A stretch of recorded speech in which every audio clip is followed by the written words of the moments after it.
Round number 9, we are in the welterweight division, all thanks to Nightcraft Bobbers. The man in the blue corner, weighing in last night at 76.8 kilos with a fight record of 1 fight and 1 victory. He fights out of the Tiger Muay Thai Gym. Please welcome Tai Wall.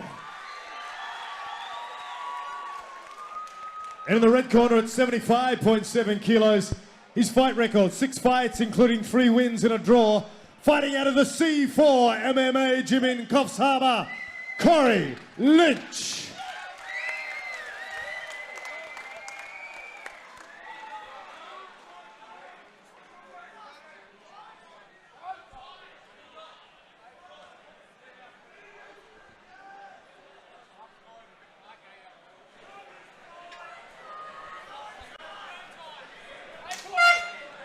Battle of the young fellas, Corey Lynch in the red corner. 21 years of age, Tai Wall 18 in the blue corner. And look at Tai Wall.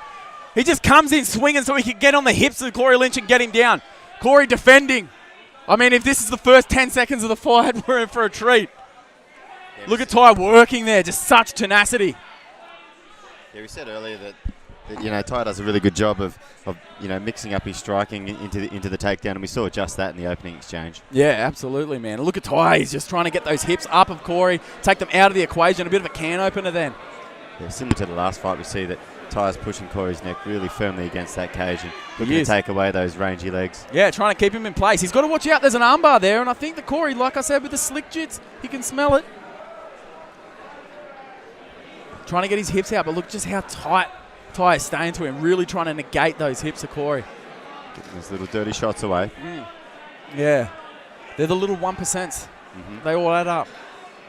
The head control is really quality from Tai, and he's only a young fighter, but you know, he's sort of showing a lot of maturity in this exchange.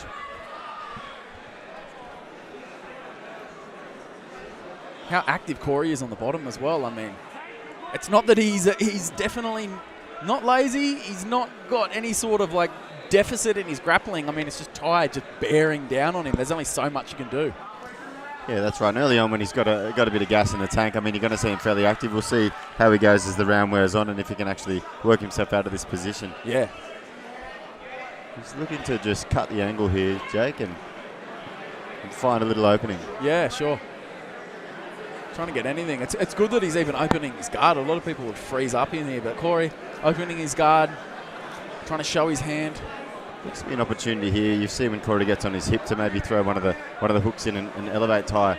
So let's see if Corey realises that. But look, he's getting to his feet at this point. Will Corey take him straight back down? Heavy whizzer, and he's using it. That's great defense there by Corey. Gets up to his feet. He has lost both underhooks, but still using those really deep whizzers. That says a lot. Going to swim that arm back on the inside again, Jake, as you said, a deep whizzer. Yeah. Sinking down on it. Using it very effectively. There we go, getting a few strikes away. Oh, and the underhook too. Yeah. Corey Lynch, very savvy, especially for a 21-year-old. I mean, I think he was fighting at the age of 16. Oh. Looks for the switch, but Tai is just too strong in that position. Absolutely. He's got a low centre of gravity. He's a solid young man. Yeah, absolutely, man. 77 kilos too for his height. That was very clever of Tai. You see how he blocked the hip there in his transition, and he sits back for the guillotine, but Corey switches a position nicely. Very savvy, very savvy grappling. If Corey joins his hands together here, he might be looking for, no. Yeah, the Von flew almost. Yeah, I say the Von flew, but almost. He didn't quite. He's got a quality corner there, doesn't he, in the Wasp and Chris Hellback. Absolutely.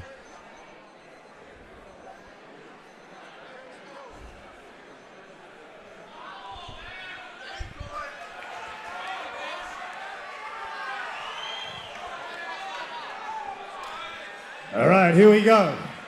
Round 2. Tai Wall coming out in the southpaw stance. Moves into orthodox. He's shifting between the two of them very, very fluidly. Corey, there he goes. He loads up that shot and throws it in on Tai Wall, who just eats it and keeps coming forward. He wants that clinch so bad. Down again. They don't call him the tank for nothing. Yeah, absolutely. And there's that butterfly that Corey's got in, but he almost wants to get it out. If history tells me anything, it's most likely Corey wants to get that out rather than trying to sweep or get up. He wants to play sub game, which is a very dangerous one against a guy like Tai. When you're someone like Corey who could just slap a submission on like that, I mean, you could make me eat my words. Yeah, you're right there, Jake. He does take the hook out. Doesn't look to elevate. The Ty with some shots on the inside. Again, heavy. Really nice hips. He's got a wide base, Ty does. Yeah. But Corey's looking to elevate there. He's got a little bit of space in between him, and that's what he wants at this point. Yeah. Oh, he looked like he might want to move up in the mount here, and he uses it to get inside control. That was beautiful.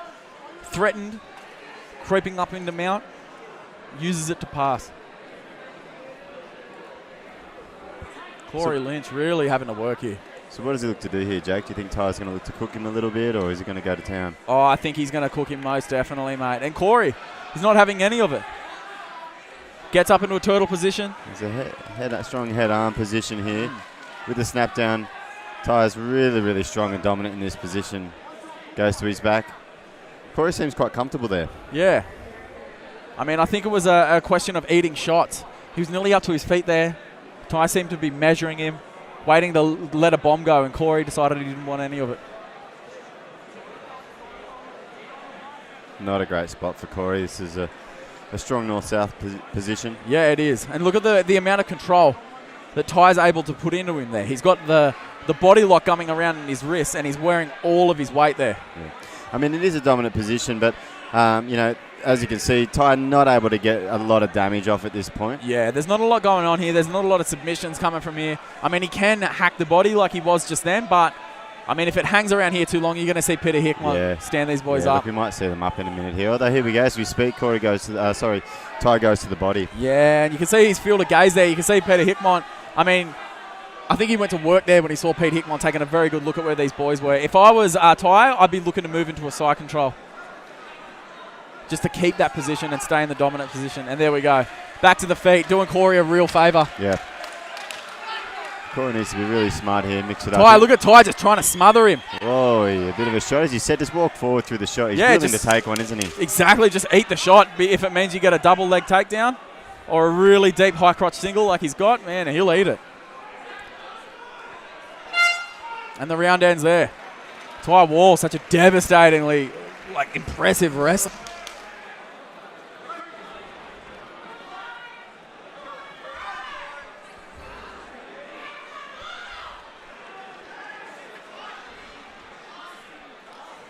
Final round.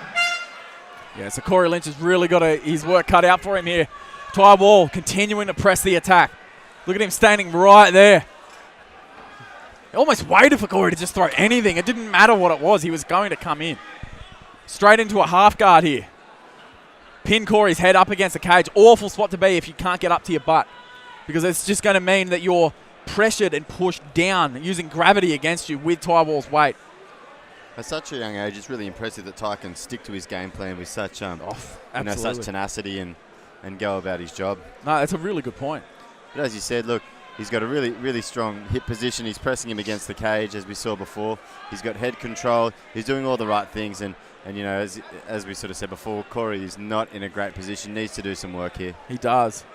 He does. And it's one thing for us to say that he's got a fantastic, really active guard, but where he is pressured up against the cage, I mean, that's going to dictate a lot of his movement.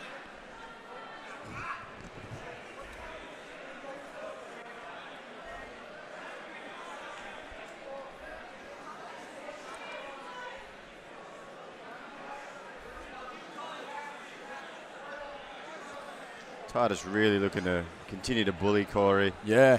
I mean, why not? It's worked so far. Get enough shots off just to stay in the pocket and, you know, do what it takes to win. Yeah. Paragraph 3, and we're still on the same story. Ty just in a really dominant position and working from there.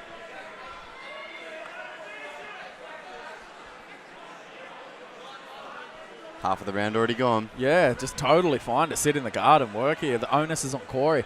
Corey's the one that's got to get up. He's the one that's got to push the action, sweep, submit, or stand up. I mean, it sounds easy, but look at Ty go. Tenacious.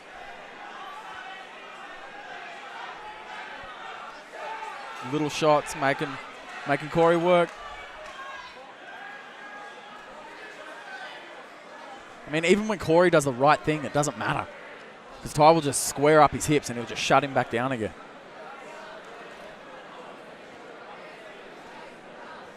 it's not for lack of trying, as you can see. He's happy to open up his guard. He's switching the hips. He's looking to find a better position for himself. Yeah, absolutely. But as you said, Just on 30 seconds remaining in this fight.